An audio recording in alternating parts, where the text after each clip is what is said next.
your president today. Choose the Boulevard President, a magnificent 21-jewel watch. Only $49.50, federal tax included. At better jewelers everywhere. Next on KNX, Ray Milland in Of Human Bondage.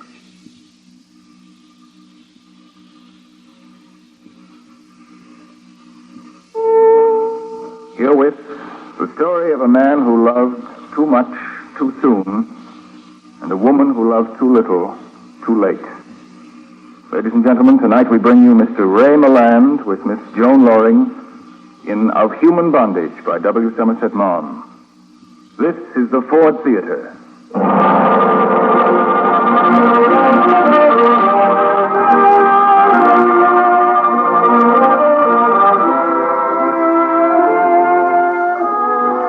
Ford Motor Company, builder of Ford, Mercury, and Lincoln cars, invites you to the Ford Theater, a full hour of the finest dramatic entertainment with celebrated stars of Hollywood and Broadway. And now to introduce tonight's program, here is the director of the Ford Theater, Fletcher Markle.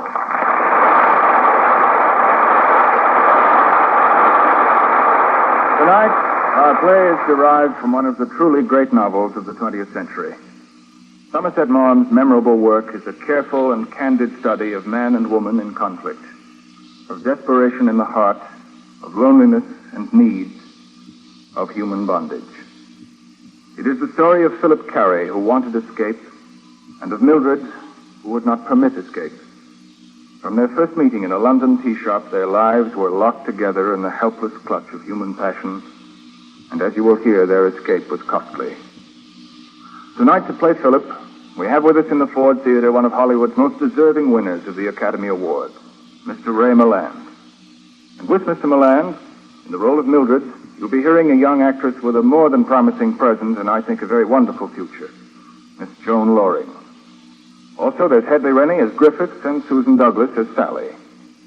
Mr. Milland, Miss Loring, and company, please to begin.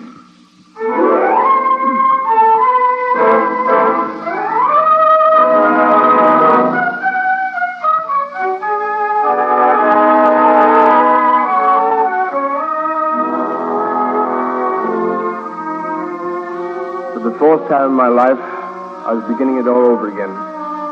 I'd struck out on my own at an early age and had made 3 successive failures. As a student, as an accountant, and finally as a painter. Now, for the 4th start in life, I had decided to become a physician. That had been my father's profession, and I had made up my mind that this time I would not fail. With the remainder of my small inheritance, I went up to London and enrolled at St. Luke's Hospital, where my father studied before me. It was the custom at St. Luke's to acquaint a student with practical anatomy as quickly as possible. And on my first day, I was told to report to the dissection lab.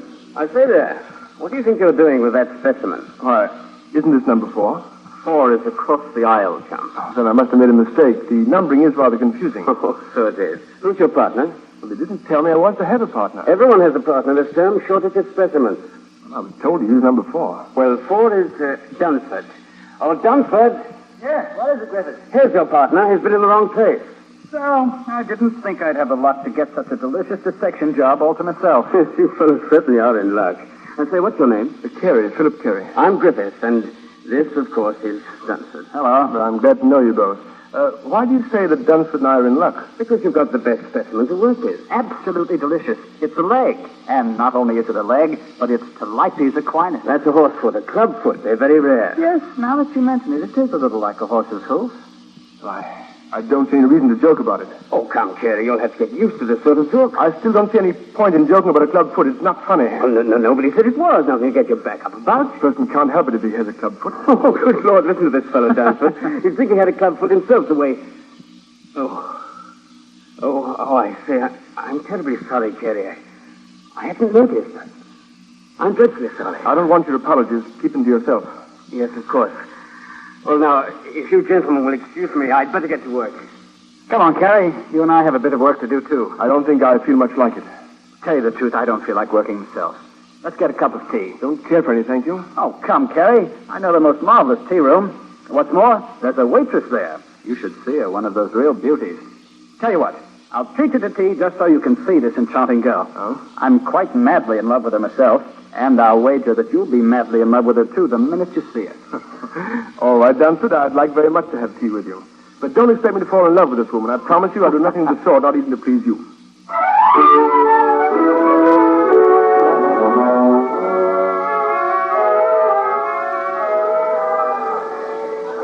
Well, what do you think of her? Well, rather anemic, I'd say. Perhaps, but you've got to agree she's attractive. And she's terribly vain. Do you notice how much trouble she takes to prevent soiling her hands? Oh, that little man she's waiting on, name of Miller. He comes in here every day to talk to her. I wish I had his nerve. Dunsford, do you mean to tell me you've been coming here all this time and haven't even spoken to her? Only to give her my order. I wouldn't dare speak to her otherwise. Carrie, you know, you look like the sort that has a way with women. Perhaps you'd speak to her for me. Well, what's her name? Mildred.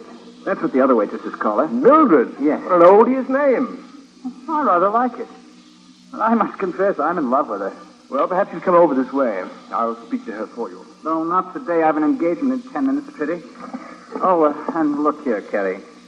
I'm sorry about what happened back there in the lab. Oh, there's nothing. Forget it. Well, wish I didn't have to go, but I must. Goodbye, Carrie. Meet you at the lab tomorrow. Right, see you in the morning.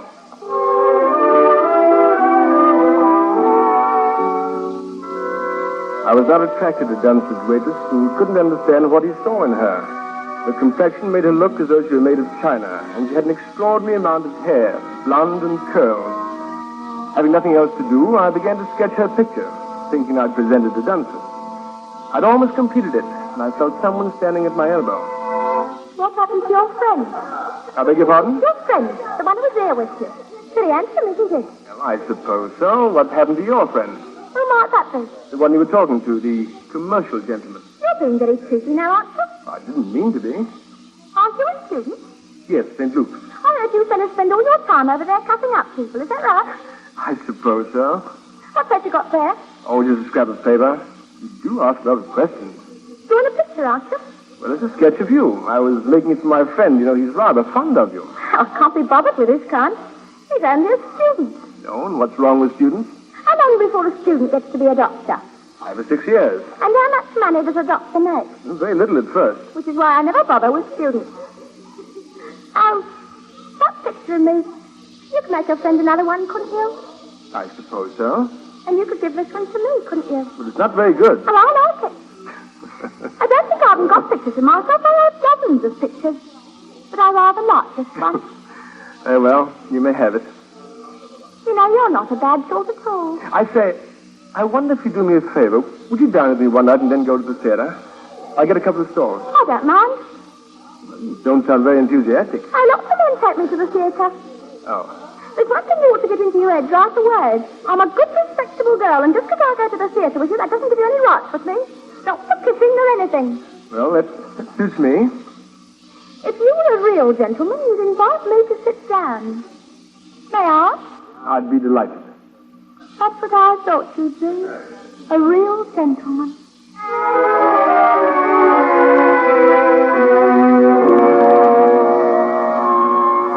Well, I began as a joke, as an escapade on behalf of my friend Dunsford.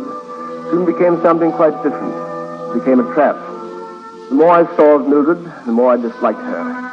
But she had a kind of fascination for me. She was unpredictable and curiously exciting. At length, the evening came when I was to take her to the theater. I was a bit early, so I ordered tea while I waited for her to finish working.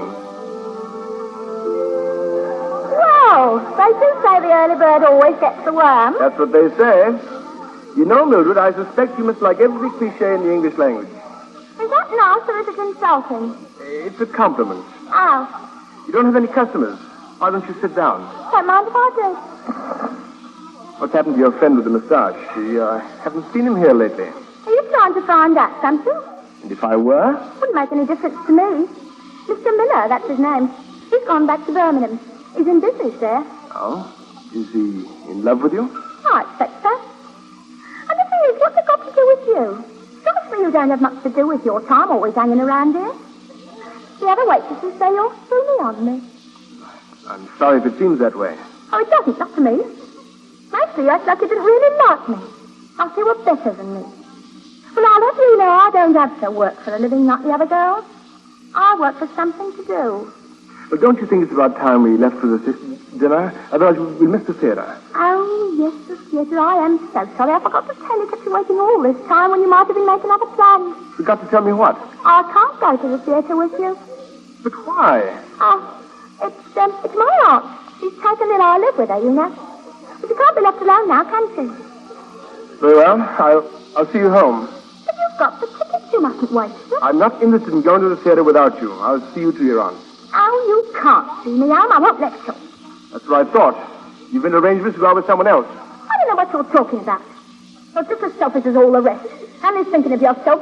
It's not my fault if my aunt's sick, is it? Is it? No, Mildred.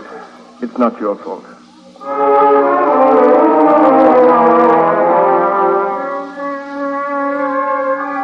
I left as quickly as I could. In my heart, I was angry, humiliated, and sick. I stood across the street. As I watched the gas lights in the shop flicker out, I realized that I was in love with Mildred. In love with a woman whom it seemed I hated and despised. I felt as if my breathing had stopped when I saw her come out of the shop. She noticed me at the same time and came rushing across the street. Oh, what are you doing here? Taking the air? You're staying on me, you dirty little cab. I thought you was a gentleman. And I thought you were going to sit with your aunt. Is that why you're all dressed up? I can change my mind if I want to. And I won't be followed and spied upon. You hear me? I won't. Have you seen Miller today? I've told you Mr. Miller is in Birmingham. Is that so? Well, I saw him coming out of the shop not 10 minutes ago. That's no business of yours. I can go out with anyone I want to. Please, Mildred. I was looking forward to this evening so very much. Won't you change your mind? Come to the theater with me. It's no good talking. I've made up my mind, and when I make up my mind, I keep it. Then it's goodbye. Is it indeed? I'll never see you again. I hope you won't. But I'm very, very doubtful that I'll be so lucky. Goodbye, Mildred. Goodbye, Mr. Carey.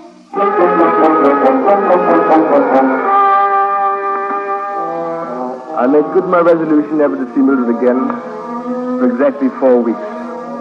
Then one afternoon I found myself there in the tea shop, giving an order to Mildred. Cup of tea and a muffin, please. Oh, so it's you. I thought you were dead. Don't you remember? I said I'd never see you again. What are you doing here now, then? I simply had to see you. Would you like me to sit down? Please do. It was a nasty trick you played on me, spying on me like that. I always thought you was a gentleman in every sense of the word. Oh, don't be beastly, Mildred. I can't bear it. You are a strange fellow. I can't make you out. But it's very simple. I'm such a blasted fool as to be in love with you, even though you don't care tuppence for me. If you'd been a gentleman, I think you'd have come next day and begged my pardon. If I could only make you understand how You much haven't begged my pardon yet. I'm sorry, Mildred. I beg your pardon. Now you've said it, I don't mind telling you that I wish I had come up with you that evening. You do? I thought Miller was a gentleman, but I discovered my mistake. Soon sent him about his business. Mildred, won't you please come out with me tonight? Let's go and dine somewhere. Well... Oh, I haven't seen you for so long. I do want to talk to you. Oh, but my clothes... But we go somewhere where it doesn't matter how you're dressed. Please say yes. Well, all right. You will come out with me? I don't mind if I do.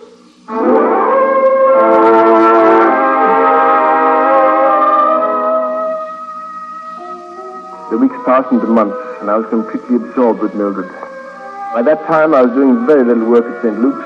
I missed classes and avoided lectures. I was seeing Mildred every night. And every night we quarreled. Oh, don't be unreasonable, Philip. After all, a friend asked me to the theatre, and I accept there's nothing wrong with that. I'm sure he's a perfect gentleman. You say this about anyone who tries to pick you up. If you want to go to the theatre, I'll take you. I'll take you anywhere you want to go. Oh, but that's not the same thing. I can always go back with you. If you had any sense of decency, any sense of gratitude, you wouldn't think of going out with this man. Gratitude? If you mean the things you've given me, you can have them back. Besides, it's not very lively going about with you. It's always, do you love me? Do you love me until I get sick of it? Well, if you feel that way about me, it's a wonder you condescend to come out of me at all. I'm sure it's not my speaking. I'm sick of your temper and your jealousy. I don't care for you, never cared for you, never will care for you. I don't want to have anything more to do with you. Mildred, please don't cause a scene. Oh, it's you that always causes a scene. Please, Mildred, make allowances for me. Oh, allowance. Well, I've so much to put up with. You can't begin to know what it's like to be a cripple. I understand completely you're not liking a man with a club foot. That's not what I meant, Philip. I've never thought about that. At least not since the first day or two after I met you. It's incredible. It's completely incredible. When I was a boy, I swore no one would ever make me take refuge in the fact that I was different, that I was clumsy and a cripple. But you succeeded in doing just that. Have I? I don't know what I see in you. Don't you? You're cheap and wanton. I've not found one good thing in you. Then why don't you stay away from me? Because I can't. Because I love you. Really now? The other day you said you wouldn't marry me if I asked you. Although I hadn't asked you. Do you still mean that? When I make up my mind, I stick to it. Anyway, you couldn't afford to get married. Oh, I've got something like £1,300 left. You wouldn't be able to earn anything for 6 years, not as long as you're at St. Luke's. We'd only have £4 a week to live on. Less than that. And what would you earn when you finished school? As an assistant? Oh, about £3 a week. Thanks, just the same. If I married you, I'd be no better off than I am now. Certainly a strange one, Mildred. Am I? Cold and ruthless. That's your opinion of me? It is. Sometimes I should like to know what you really think of me. I couldn't tell you that. And why not? Then perhaps we'd better leave things as they are. At least for the present.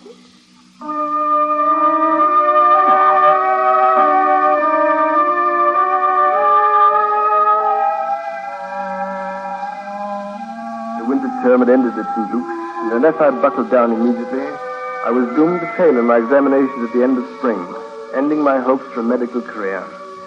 I knew that only one thing could save me, to be rid of Mildred, of the all-consuming thoughts and emotions which I had for her. Then one afternoon, she asked me to take her driving in a cab. Wishing to be absolutely alone with her, I hired a team and drove it myself. Were you surprised by asking you to take me for a drive? I was delighted. You know how much I enjoy being with you. Well, I've got something to say to you, Philip. And I suppose it's something unpleasant. I hope you won't be silly about it, but the fact is, I'm going to be married. Oh, Wally, ho! Philip, what are you doing stopping the horses in the middle of the road? I was trying to hear you better. I thought you said... I'm getting on. You see, I'm 24. It's time I settled down. I thought you said you were going to be married. Did you say that? Oh, for heaven's sake, Philip, you might have the decency to congratulate me. I might? Yes, I might. Whom are you going to marry? I'll never come as a surprise. It's Mr. Miller. Miller? Miller? But you haven't seen him for months. He came in the shop for lunch one day last week and he asked me then. Proposed right over his first feast. He's earning good money. £7 a week, and he's got prospects.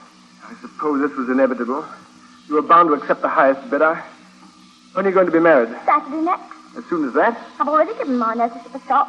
But you don't know anything about this man, except that he's come in to eat a few times. I don't know any more than that about you, and you asked me to marry you, didn't you?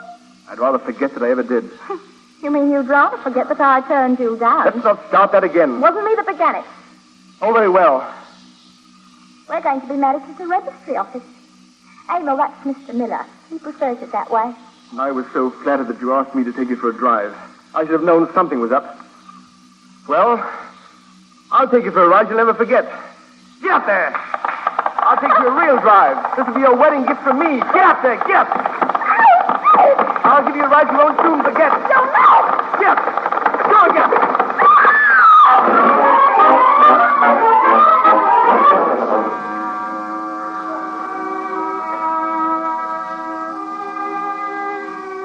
It was over. Mildred was married and I'd lost her. But for the moment, I was neither happy nor unhappy. I began to attend lectures and go to the lab again. And I studied harder than I ever believed possible. Then I found another way to forget Mildred. I went out of my way to make new friends. One of them was Nora. I hadn't known her very long before I told her about Mildred. I think you're well out of it, Philip. Your Mildred sounds a perfect beast. I can't tell you how grateful I am that it's over. I'm beginning to feel almost human again. I know what that is. I felt the same way when my husband died. Nora, I must tell you something. Yes, Philip? I don't quite know how to say it, but yesterday, when I kissed your hand, you asked me not to do it again. I did indeed. You must realize I've become very fond of you. And I'm very glad, Philip. But I really shouldn't be sitting here with you like this. I should be writing. I promised my publisher I'd have 2 more chapters for him next week. Oh, very well, I'll go. But I didn't mean... Oh, Philip, you're angry with me. No, I'm not. It's my own fault. I'm acting like a fool again. I should realize that no woman could ever really be attracted to me. Philip, I suppose you're referring to your foot. Well, It's very silly of you to be so sensitive. You know, other people don't think about it as much as you do. They notice it the first time they see you, but then they forget it. I think I'd better be going. Oh, please don't. I only speak to you about this because I don't want to make you unhappy, Philip. That's the last thing I'd want to do. You are miraculous, Nora. I've never known anyone like you. Don't be silly. I mean it. Then you'll stay? You won't go? I won't go. If you want me, I'll stay and stay. I do want you. Nora. Sweet Nora. Yes, Philip, I want you to stay and stay and stay.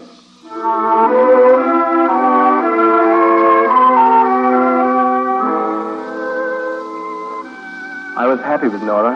We laughed a lot and we talked a lot. No one had ever been so kind to me.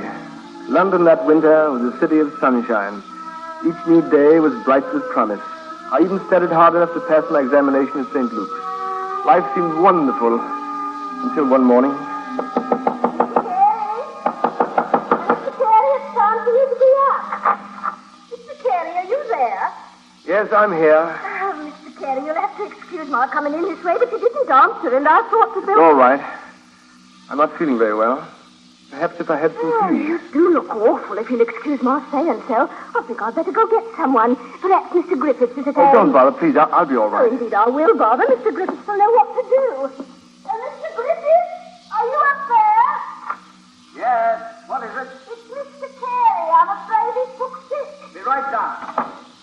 We're both in luck, Mr. Carey. Mr. Griffiths is coming down. He'll know what to do. I wish you hadn't bothered. Well, I know what my duty is. I say, what's all this about? Anything serious, Carey? Oh, I'll be all right in another hour. Better let me take your temperature. You could have fine bedside manner, Griffiths. And just keep quiet and put this in your mouth. It's rather seems as if you've got influenza. Oh, bless me not that. Everyone in the house will be down with it. Oh, I'd better go about shutting the doors to keep the germs out. Oh, you've got the old girl worried. But you're not to worry yourself. Influenza is my specialty. Never lost a case yet. Here, let me have that thermometer. Well? Well, now, it's rather as though you're a very sick man. Yes, indeed. Very sick.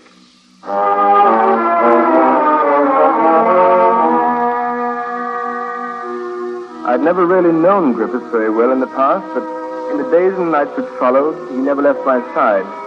He was both doctor and nurse. I suppose he saved my life. At any rate, I finally managed to sit up and take some interest in things again. Another cup of tea? No, thanks. I can't imagine why you're being so good to me. Let's say that I'm making up for something. A blunder I made that first day you came to the juice. You mean that day in the lab? Well, after all, I did hurt you by suddenly noticing your foot. Oh, you don't owe me anything for that? Let's pretend that I do. I don't know how I'll ever be able to repay you. Oh, you'll be able to do something for me someday. And you can be sure of one thing, Griffiths. If there's anything I can do for you, absolutely anything, you can be sure that I'll do it, no matter what it is.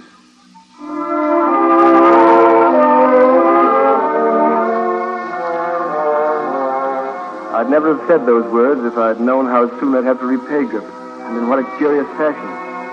It was 2 weeks later. I'd spent a long afternoon at school, and I was somewhat dismayed when I returned to my rooms and found my landlady waiting for me. Oh, here you are, Mr. Carey. I thought you'd never come. There's a lady waiting in your room. Lady, did she give a name? No. I shouldn't have let her in, but she's been here 3 times, and she seems that upset at not finding you, so I told her she could wait. Well, thanks very much. I hope I didn't do anything wrong letting her in. No, that's all right. She said she was a personal friend. Well, about time you arrived. Mildred, Yes, it's me. I've come back. what the devil do you want here? Oh, you're not glad to see me. I thought you'd still have some regard for me. I'd hoped never to set eyes on you again. I wish I was dead.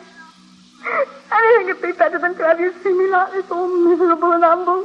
Why are you here? What's happened to your dear Mr. Miller? He's left me. Oh, Philip, it's too late now, I know, but I only wish I had married you when you asked me. You were always so good to me. You were the one person I knew I could turn to. What's happened? Has he thrown you into the street where you belong? I can't tell you. I can't.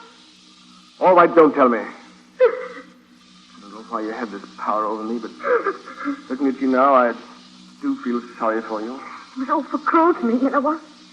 He married me all right, fine and legal. But he forgot to tell me that he already had a wife and 3 children. That's absurd. A man can't treat a woman that way. He got angry when I told him the baby was coming. Baby? He told me I'd no legal rights over him, that I wasn't his lawful wife, and I should get out and never bother him again. I wouldn't go. So he went. Left me without a penny. Told me if I ever tried to annoy him in Birmingham, he'd go to the police for protection. Good Lord, what a mess.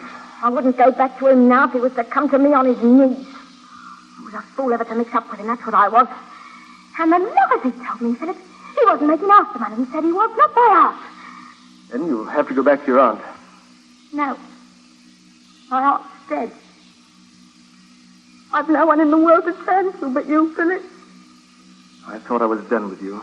I'd never see you again. Never care what happened to you. But you do, Philip. Yes, I do. You're still fond of me. Heaven help me, I am. Oh, Philip. If you still want me, I'll come back to you. No, I don't want that. Don't you care for me anymore? Yes, I don't want to, but I do. Oh, I knew you was a gentleman and wouldn't go back on your word. I knew you wasn't like Miller. Oh, Philip, you won't be sorry for this. You won't be sorry. Because I won't let anything stand between you and me, not this time. I wonder if you mean that. Oh, I do. I wonder if you'll still say that when I've got you a place to live and given you money to live on. I really and truly wonder. I do, Philip. Oh, I do.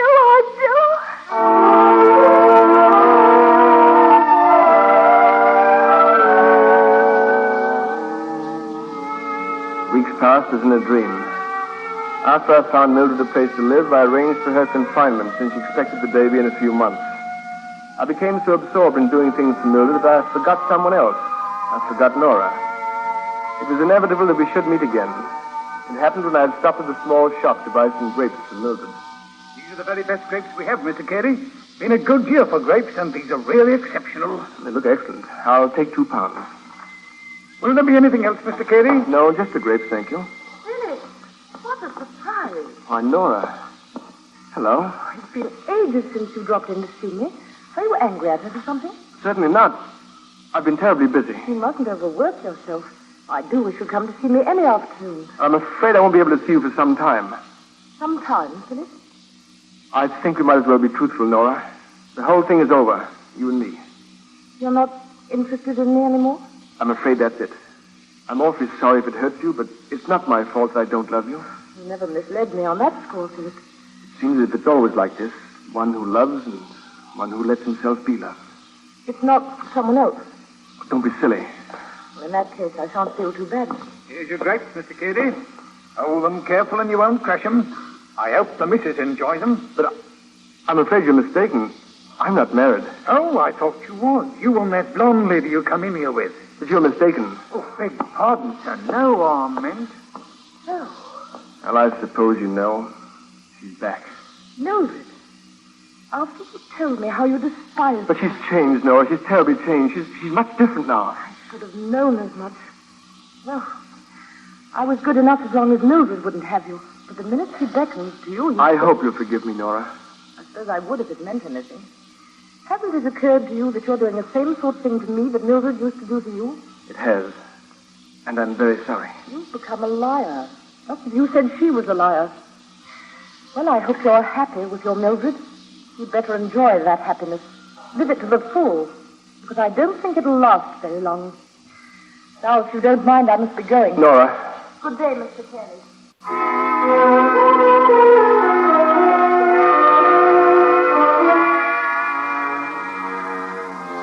About a week after Mildred was released from the hospital, after the baby was born, I planned a little party for her.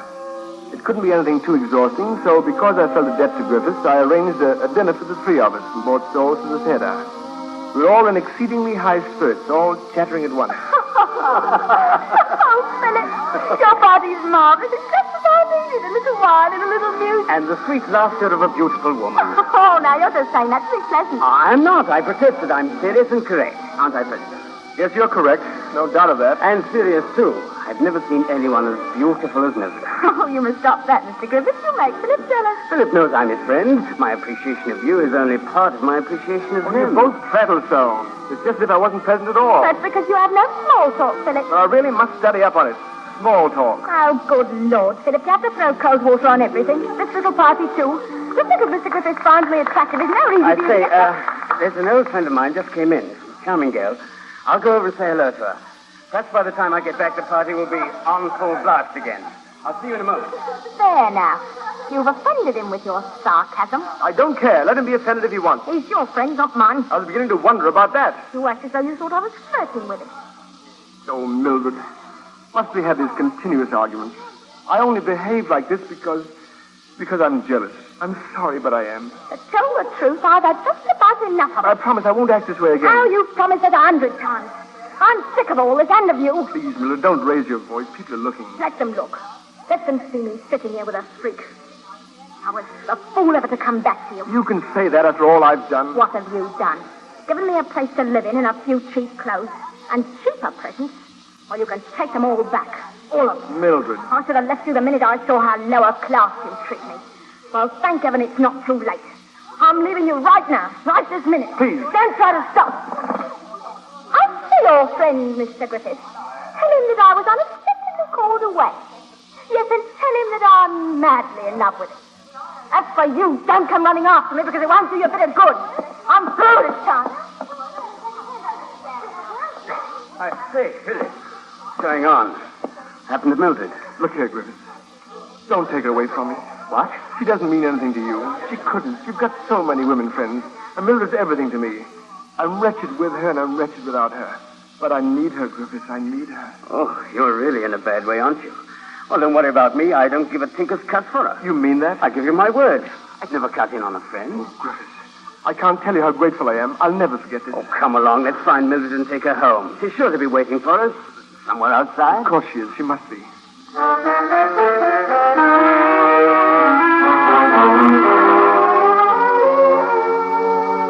I was wrong. Mildred was not waiting for us.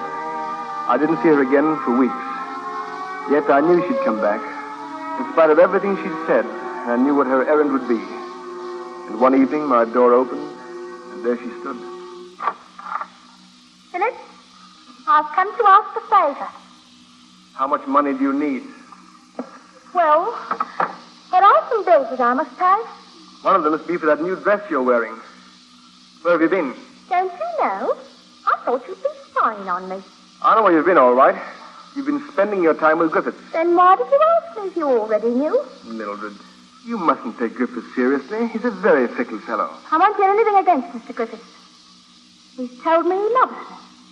He's asked me to be his wife. What are you going to get married on? He hasn't got any money. Oh, I shall go back to work. That's unlikely. Tell me, did Griffiths send you here? You did not. I won't stay here and be insulted by you. Wait a minute. Yes? I'll give you the money. You will? I'll even give you my blessings and give the bride away if you want. That won't be necessary. But you'll take the money. I will. With many thanks. And Yes? what will I ever tell Mr. Griffiths if he asks where I got the money? You'll think of something. Anyway, I'm not giving the money to him. I'm giving it to you. I'll have it for you tomorrow, 150 pounds. Enough to last you a year. I hope you both enjoy it. All right. Thank you. Goodbye, Philip. Don't worry. It's not goodbye. Just seems that way. You'll be back again. Yes, you'll come back.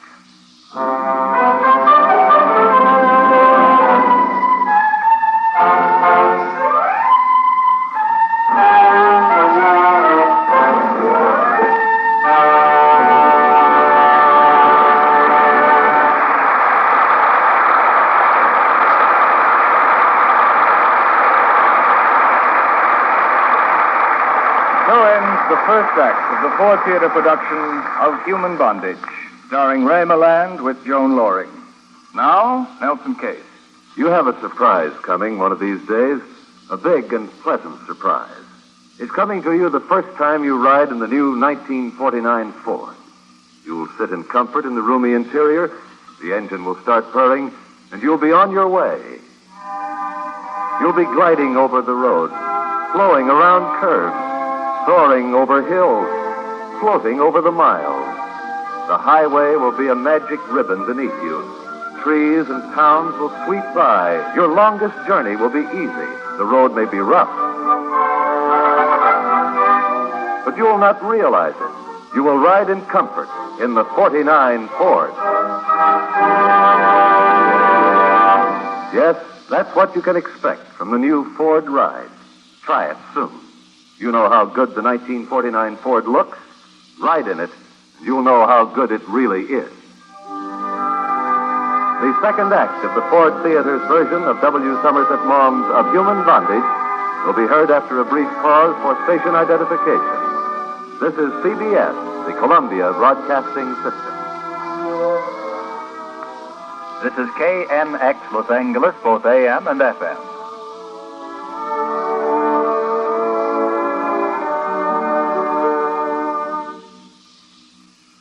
This is Fletcher Markle again, and here's Ray Milland with Joan Loring in the final act of tonight's Ford Theater production of Human Bondage.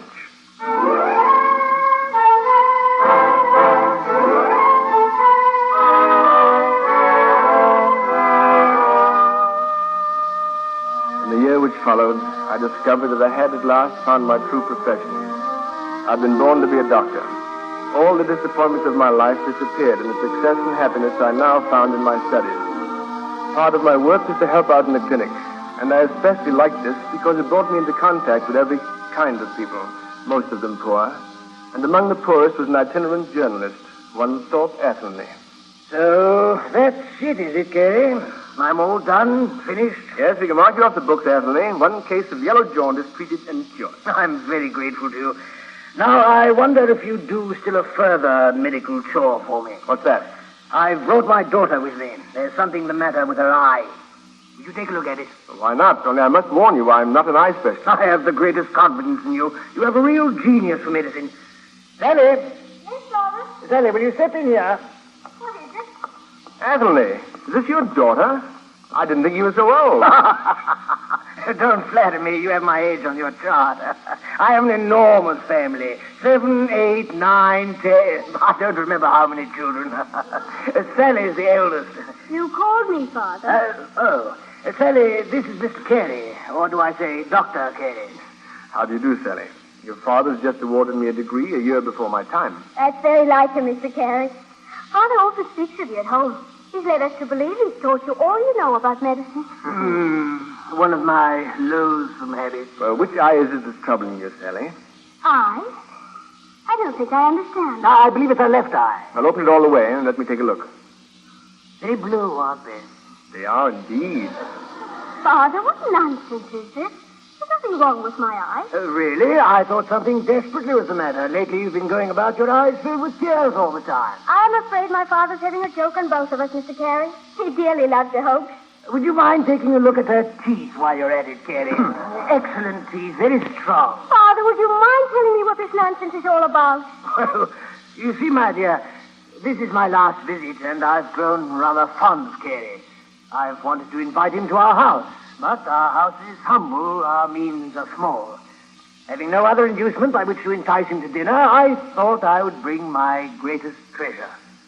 That's you, my girl. Oh, Father. And so lure him through your attractions to dinner on Sunday. And notice the hair, Carey, like a sunset on a clear day. Gold, red, quite shattering.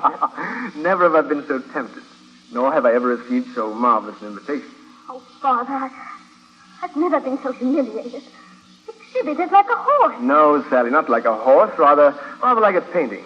Your father's pride should be your own. However, if it would embarrass you, I won't come to dinner on Sunday. Well, then you will come. Only if Sally wants me. Sally, tell Mr. Carey that you want him to come. I always do what my father tells me, Mr. Carey. It would give us great pleasure if you would come to dinner. Then I shall certainly be there next Sunday. I'm glad.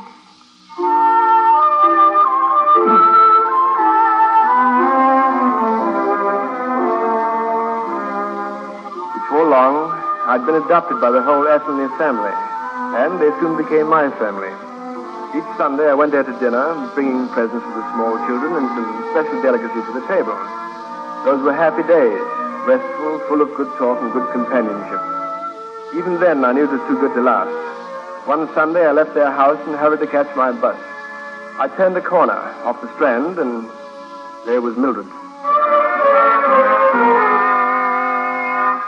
Well, fancy seeing you again. And I told you we'd meet again.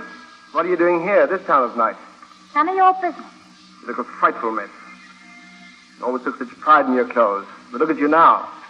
We ain't all of us got money. What happened to Griffiths? He flew the coop. His family wouldn't have no part in me. That was the end of that.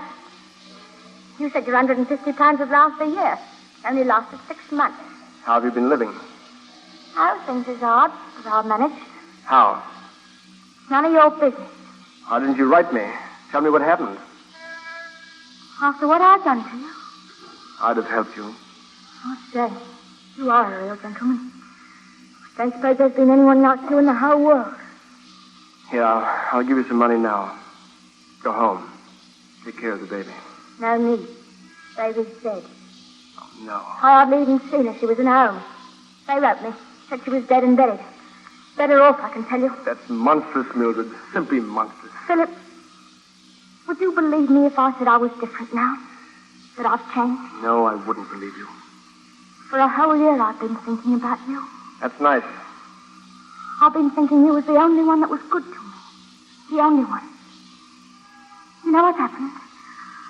I fell in love with you thinking about you. Every day I started to go to you. Begged you to take me back. Once I even got to your door. Couldn't knock. Why not? I couldn't. Not the way I've been living. Hand to mouth. Dressing right. Why don't you get a job? I've tried. Believe me, I have. I'll do any kind of work now. All right. I'll give you a chance. You will. I'm pretty hard up for money myself. I only had enough to see me through school, and I've squandered a great deal of that on you. But if you want to work, you can work for me. I can't. I pay a woman to keep my rooms clean, and I have a spare room where you could sleep. I'll pay you the amount I pay to her. Oh, you are so good to me, Philip. I didn't think you'd take me back after all that's happened. Don't mistake me. I'm giving you a job and a room, Mildred. Keep the place clean. Beyond that, I don't want anything from you at all. Nothing, you understand? Nothing.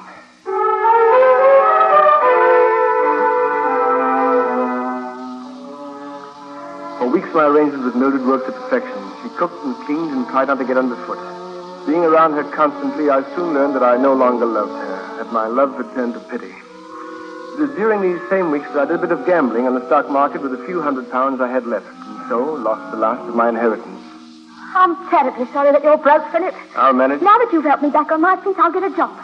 I'll be able to support you until you get your degree. That's very kind of you, Mildred, but I couldn't think of it. Oh, it's what I want, Philip. It's my turn to help you. Philip, do you mind if I sit here on the floor at your feet? No. If I hadn't been such a fool, I might have been sitting like this, comfy and warm all these years. I'm glad all that's past. And it is past. You know, you haven't made any sign of love to me since I came back. You want me to? I suppose you don't care for me in that way anymore.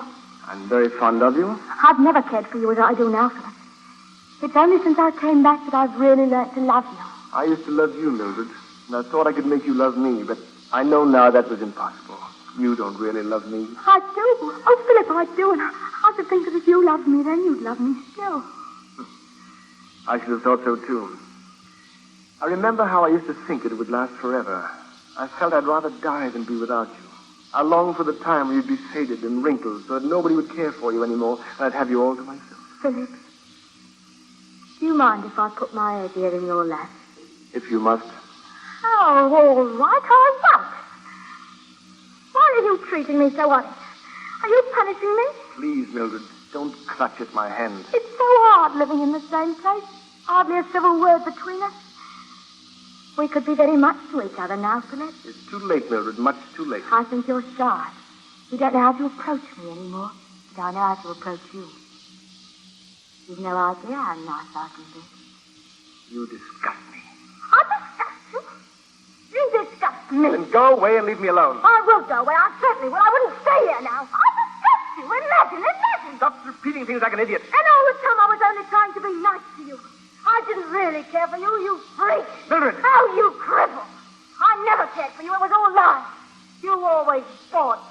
I'd never have had anything to do with you except for your money. And now you ain't even got money. And I'm glad, I'm happy. Oh, how we laughed at you, me and Miller. And me and Griffiths, we laughed too. We laughed because you were such a fool. Get out, Mildred. Get out of here before I kill you. You ain't got it in you. You ain't even got it in you to throw me out. You're a fool, that's what you are, a fool. All right, then, I'll get out. All right, you little big. Good to see you go. I'll be back sometime tomorrow for my things. You needn't bother. You won't have any things to come back for. I'll smash every piece of china in this house. And smash your furniture. I'll take a knife to all your pictures, even though I've just painted your stuff. You won't have anything to come back for, Mr. Phillips.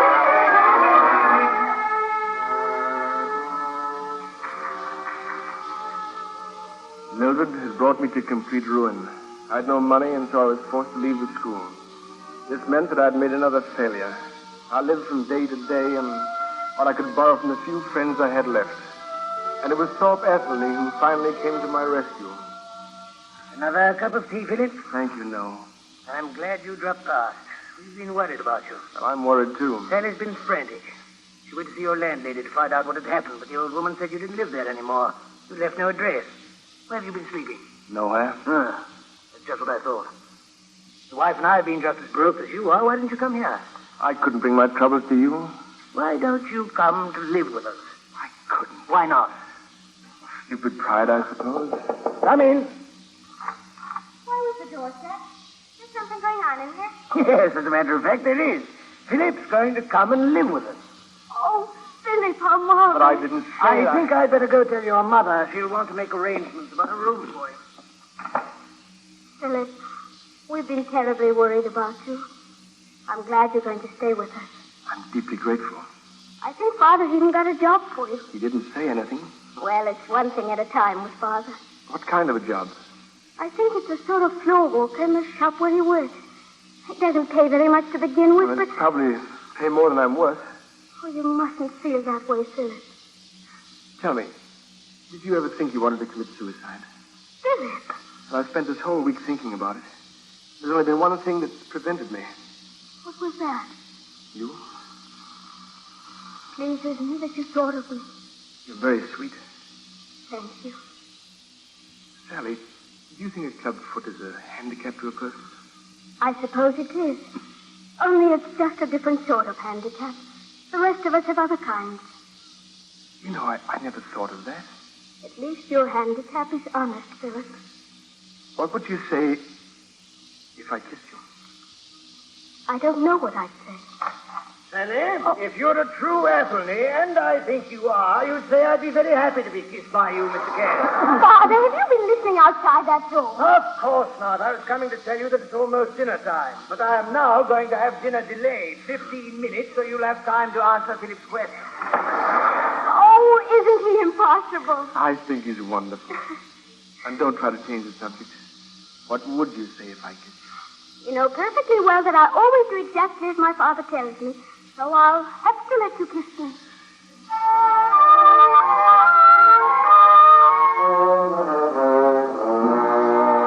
The days went faster than they'd ever gone before, and yet I made no real progress, for my pitiful salary just met my barest needs.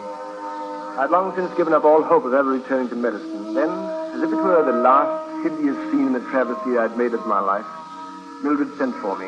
I went, of course. I went as I knew I'd always go, heavy of heart, defeated and hopeless. I found her in a shabby hotel, the doctor in attendance. I don't know why she sent for you, Mr. Carey. What do you mean? Well, there's really nothing you can do, sir. The girl will be dead in a few hours. I can't believe it. Since you're once a medical student, you'll recognize the symptoms. Choking, coughing, rigidness of the upper membrane. Please don't go on. I don't want to hear it. As you wish. Philip? Philip, is that you? Yes, Mildred? You can talk to her if you like. It can't do her any harm. Philip? Philip? Good night, Mr. Carey. I'll drop past in the morning.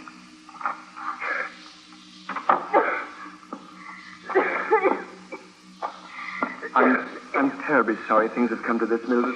Oh, you needn't worry. They think I'm going to die. But I won't. I'll prove it. I was afraid you wouldn't come. And they said you weren't at the hospital anymore.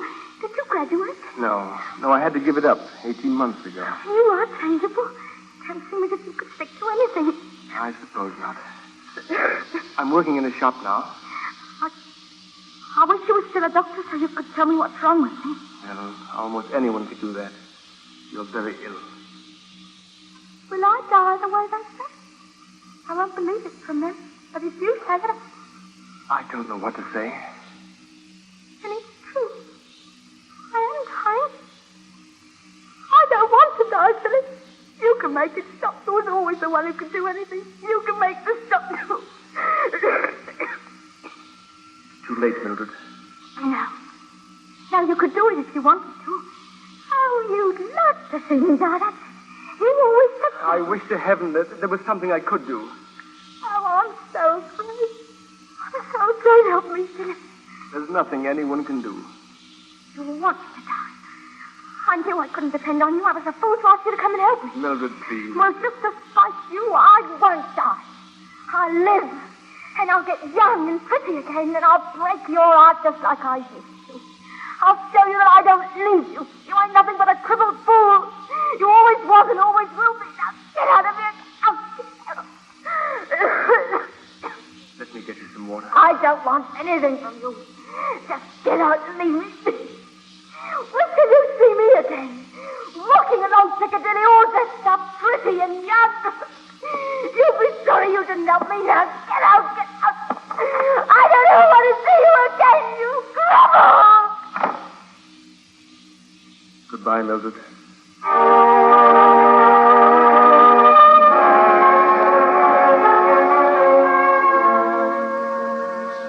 I was free. Free at last.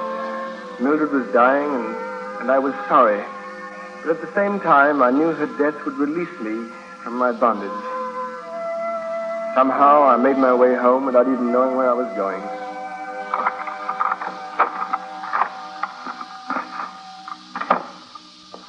Is that you, Philip? I'm in the study. Where is everyone? The young ones are in bed. Dad took Mother to the music hall. Special treat.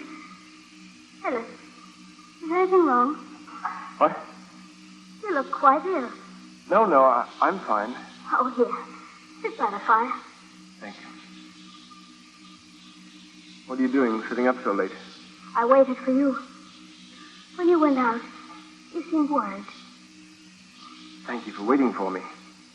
Could I make you some tea? Sally, there's something I want to ask you. Yes, Philip? Will you marry me? I thought perhaps that's what it was going to be. Well? There's no one else I would marry. Dear Sally. You know, I was afraid you wouldn't ask me until it was too late. Too late? To plan for the future. Your future. My future? How you'll work things. So you can go back to medical school, Philip. You'd want me to go back to medical school? Absolutely. Oh, darling, we must plan on it. You're still going to be a doctor. Oh, Sally. And now you have asked me, and I said yes. So we can start planning right away. I wasn't free to ask you until tonight. But now I'm completely free. I'm glad, Philip. Now then, wouldn't you like a cup of tea? Yes, my darling. A cup of tea. And bless you.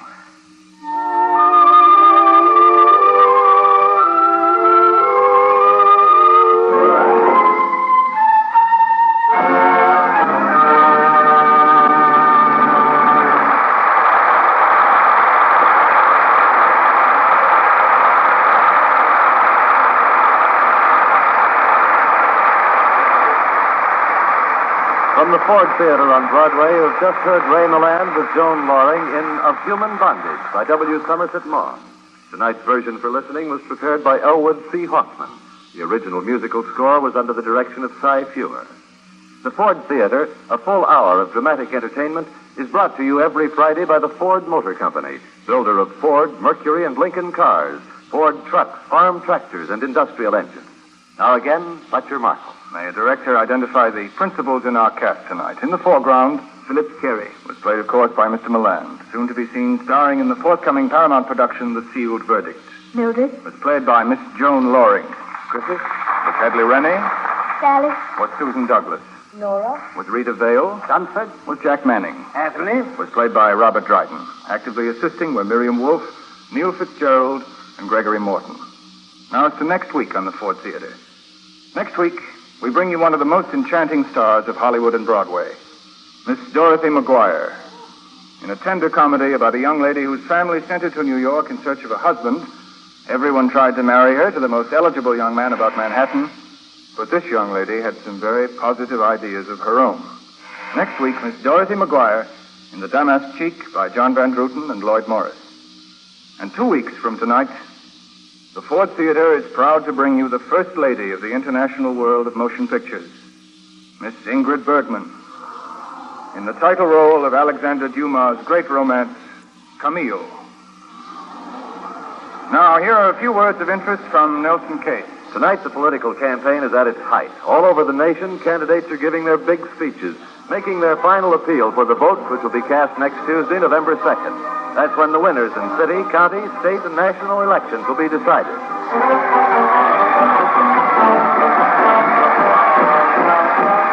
But one popular contest is already over. In the mind of the public, one candidate has already won. Reports from all over the nation show that it's the 49 Ford by a landslide. Yes, it's the 49 Ford by a landslide. In the past 4 months, the Ford 49er has swept the country. From coast to coast, men and women have looked at the new Ford, ridden in it, driven it, and made up their mind. They prefer Ford. And there are very good reasons for the preference for Ford. There's the new beauty, which you know. There's also the new luxurious, roomy interior, a living room on wheels. The new Ford Ride, which floats you over the highway. The new economy of operation, and the outstanding drivability of the new Ford. These are the things which make people prefer Ford. You should find out the Ford facts, too. Find out how the new Ford rides, drives, and operates. You know how good it looks. Find out how it is on the road, and you'll know how good it really is. You'll join the millions and millions of Americans who prefer Ford. Until next Friday, then, until The Damask Cheek with Dorothy McGuire, this is Fletcher Markle with a good night and thank you from all of us in the Ford Theater.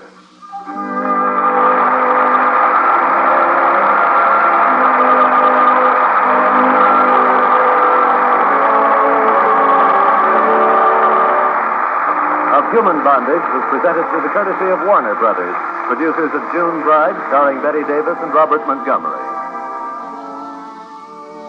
Nearly half of all the families in your town benefit directly from Red Feather Health and Welfare Services.